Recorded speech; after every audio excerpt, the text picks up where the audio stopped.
নিজ দল তথা বিজেপি দলের পক্ষ থেকে টিকিট না পেয়ে ক্ষুব্ধ ২৯ কৃষ্ণপুর বিধানসভার প্রাক্তন বিধায়ক অতুল দেববর্মা শেষ পর্যন্ত নির্দল হয়ে নিজের মনোনয়নপত্র দাখিল করলেন। প্রসঙ্গত, ২৯ কৃষ্ণপুর কেন্দ্রের বিধায়ক অতুল দেববর্মা প্রত্যাশা করেছিলেন বিজেপি দল তাকে পুনরায় প্রার্থী হিসেবে ঘোষণা করবে, কিন্তু দল ওনার পরিবর্তে জনজাতি মোর্চা ত্রিপুরা প্রদেশের রাজ্য সভাপতি বিকাশ দেববর্মাকে প্রার্থী হিসেবে ঘোষণা করার পর উনি বেঁকে বসেন। শেষে নির্দলের হয়ে প্রতিদ্বন্দ্বিতা করার সিদ্ধান্ত নিয়ে ২৯ কৃষ্ণপুর বিধানসভা কেন্দ্রে মনোনয়ন দাখিল করেন। আজকে নির্দল প্রার্থী হয়ে মনোনয়ন। স্যার, আমরা দেখছি আপনি দীর্ঘদিন বিগত 5 বছর কৃষ্ণপুর বিধানসভা কেন্দ্রের বিজেপি দলের মনোনীত বিধায়ক ছিলেন।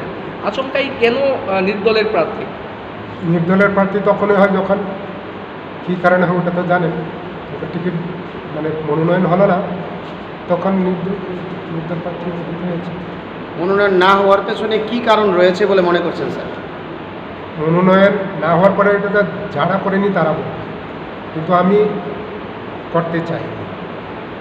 আজকে নির্দল হিসাবে আমার খুব দুঃখ লাগছে যে এই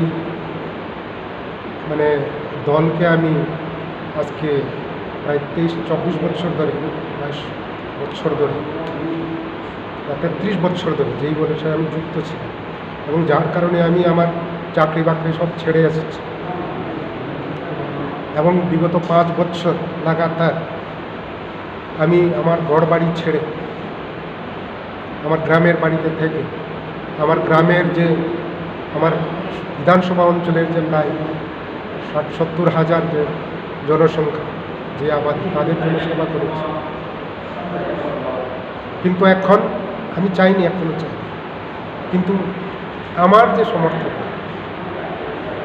আমার অঞ্চলের যারা ভোটার, তারা আমাকে এমনভাবে ধরল, এমনভাবে চাপ সৃষ্টি করল, সেটা আমি আর ইগনোর করতে পারি। আমার সমর্থকরা আমার বাড়িতে গিয়ে অনেকটা ধর্মের মতো কান্না কাটি এইসব নিয়ে বাড়িতে আর খাওয়ার মতো অবস্থা। তো তাদের দুঃখ, তাদের যে আবেগ, তাদের যে অনুন্নয় বিনয়, তাদের যে আমার উপর একটা অধিকার স্বরূপ আমাকে যে তারা ডাইরেকশন দিল যে দাদা তুমি যেভাবে হোক নির্দল হয়ে দাও।